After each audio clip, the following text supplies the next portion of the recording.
আপনারা শুনছেন গৌড়ীয় দার্শনিক মূলা উপস্থাপনা জীবাতু। জগদ্গুরু শ্রীল ভক্তি সিদ্ধান্ত সরস্বতী গোস্বামী প্রভুপাদের সময় অর্থাৎ বিংশ শতাব্দীর প্রথমার্ধে প্রকাশিত সাপ্তাহিক পত্রিকা গৌড়ীয় এবং দৈনিক নদিয়া প্রকাশ পত্রিকা থেকে সংকলিত বিভিন্ন কথোপকথন, ভক্তজীবনী, সমকালীন সময়ে অনুষ্ঠিত বিভিন্ন উৎসব এবং দার্শনিক প্রবন্ধসমূহ দ্বারা নির্মিত আমাদের এই বিশেষ উপস্থাপনা। আজ শুনবেন দার্শনিক প্রবন্ধ দরিদ্র নারায়ণের সেবা। 1335 বঙ্গাব্দের 12 জ্যৈষ্ঠ শনিবার নদিয়া প্রকাশ পত্রিকায় দরিদ্র নারায়ণের সেবা প্রবন্ধটি প্রকাশিত হয়। প্রবন্ধটির বিষয়বস্তু হল নারায়ণ দরিদ্র নন। কে দরিদ্র হতে পারেন, কিভাবে তার দরিদ্র মোচন হতে পারে, কে তার এই দারিদ্র মোচন করতে পারেন, দারিদ্র মোচন সম্পর্কে মহাপ্রভু কি বলেছেন। নারায়ণ কখনো দরিদ্র হতে পারেন না। তিনি যদি দরিদ্র হন তাহলে তিনি জীবের দারিদ্র কিভাবে মোচন করবেন।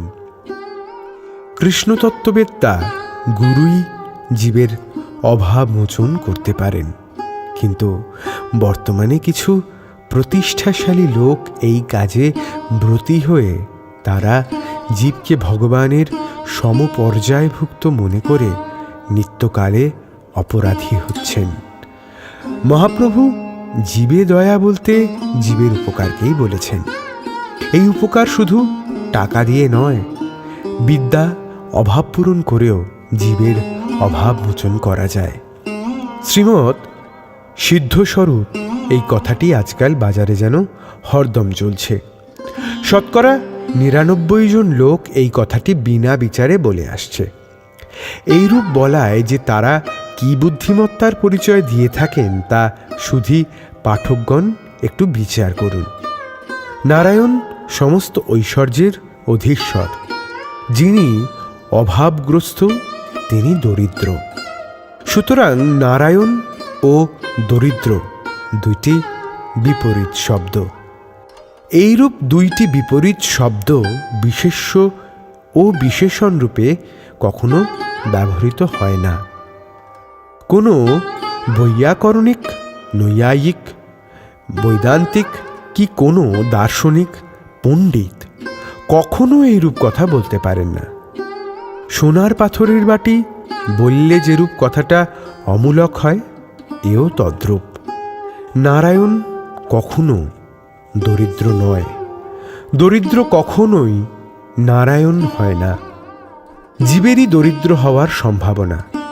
যখন জীব ঐশ্বর্যশালী ভগবানকে ভুলে দূরে অবস্থান করে তখন তার দরিদ্রতার সূচনা হয়। এভাবে সংসার পরিভ্রমণকারী জীববৃন্দ অনাদিকাল থেকেই দারিদ্র লাভ করছে। নারায়ণ সেব্য বটে, কিন্তু যদি নারায়ণ দরিদ্র হয় তবে তিনি জীবের সেব্য নয়। তিনি নারায়ণ হতে পৃথক বস্তু, তা জানতে হবে। এই সংসারে যাদের দারিদ্র দেখে চলেছি তারা সেই কৃষ্ণ বহির্মুখ জীব।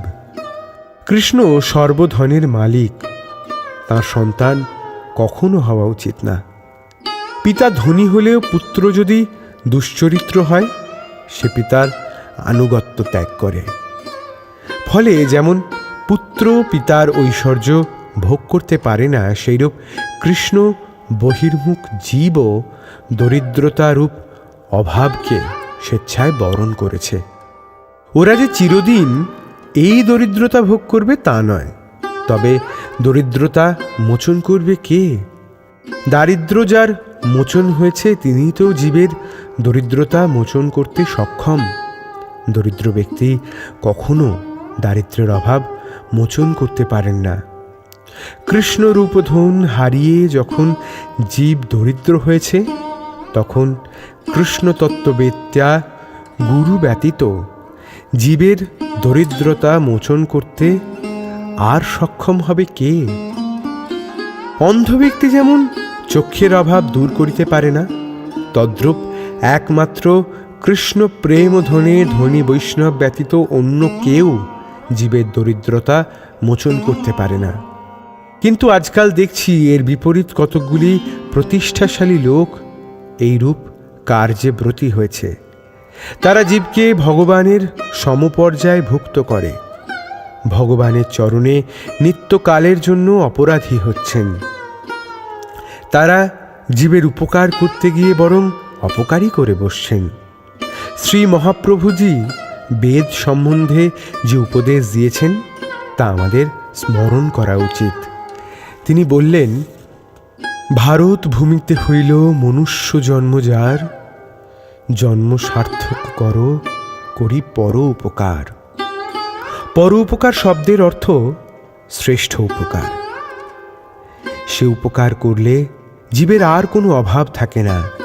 সমস্ত অভাবের মূল যে অবিদ্যা, তার হাত হতে মোচন করাই প্রকৃত জীবে দয়া। এইরূপ দয়া গৌর ভক্তগণ ব্যতীত আর কেউ করতে পারে না। কিন্তু আজকাল যে বহুবিধ সেবাশ্রম, দরিদ্র ভাণ্ডার প্রভৃতি সংঘ দেখছি, তারা কি তবে জীবে দয়া করে না? তারা দয়া করেন বটে, কিন্তু তা জীবের অনিত্য দেহের প্রতি দয়া করা হয় বলে ওর ফল অনিত্য। জীবের বহুবিধ অভাব আছে, শুধু টাকা নয়। যে কিছু টাকা হলেই তার অভাব দূর হবে। যিনি অন্ধ, তার চক্ষুর অভাব কে মোচন করতে পারে? পঙ্গুর পায়ের অভাব কে মোচন করতে পারে? তাই দেখতে গেলে জীবের দৈহিক সুবিধাও আমরা সর্ববিষয়ে করতে পারি না। কিন্তু বৈষ্ণবগণের দয়া এইরূপ নয়। তাদের দয়ায় জীব নিত্যকালের জন্য সমস্ত অভাব হতে মুক্ত হন। তাদের আর ত্রিতাব ভোগ করতে হয় না। তারা আজ বালক, কাল বৃদ্ধ হয়ে ইন্দ্রিয়ের অভাব অনুভব করেন না। কখনো জ্ঞানী, কখনো মূর্খ নন। এরূপ জাগতিক পরিবর্তনের মধ্যে আর তারা অবস্থান করেন না। তারা নিত্যকালের জন্য স্বরূপে অবস্থানপূর্বক ভগবানের সেবা করে নিত্যানন্দ লাভের অধিকারী হন। তখন আর অভাব বলে কোনো জিনিস তারা জানেন না। সুতরাং জীবের মঙ্গল করতে হলে একমাত্র কৃষ্ণ কথা কীর্তন চাই।